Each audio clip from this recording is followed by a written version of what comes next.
You're most, Yes. you're most welcome, Seconde. You listened to some of that social media reaction from Heide. Your reaction? They are absolutely correct. One said that governments should be able to stop child marriage, and indeed they should, and they should legislate and enforce the legislation, as well as have programs that give incentives for families to keep girls in school and keep girls and boys, really, everybody in school and finish school instead of putting out girls to get married.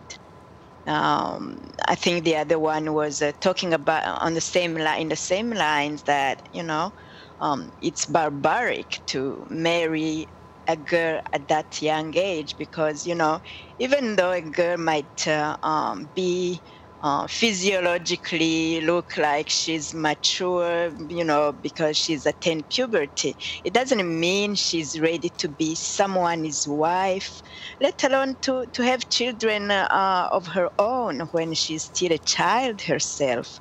So girls should be allowed to go to school, stay in school and graduate elementary school or primary school, as we call it, home, and go to high school and beyond. Governments really have a big share of responsibility in making sure that girls go to school and stay and have the opportunities to uplift themselves and their families. Quentin, anything to add on that? No, I essentially agree. I mean, what maybe I should add is that if you think about it, there are two types of costs or consequences of child marriage. I mean, the most important is that it deprives the girls and often their children of a lot of opportunities in life. I mean, there are consequences in many domains. Mm-hmm. But child marriage has often been considered as a social, between quotes, issue.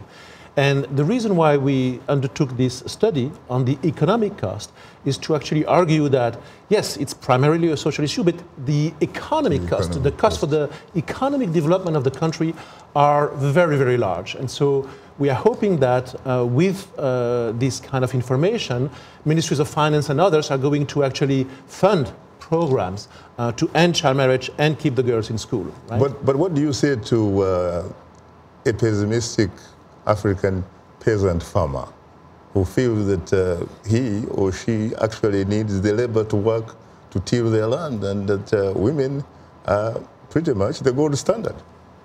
Well, I mean, you have a lot of constraints, and some of the quoters or commenters on social media mentioned that poverty is one of the drivers of child marriage, right? And that African farmer might actually be living in poverty and has constraints, right? Has to farm the land and grow food just to survive. So, I mean, you cannot negate that. You also need to have interventions that help people emerge from poverty.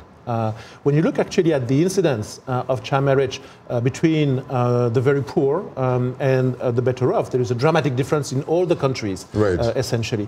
So, I mean, you need to keep the girls in school, you need to implement laws, you need to have specific programs targeting girls so that they stay in school, but you need to do many other things as well, right, so that it's feasible for the parents indeed to send the girls to school.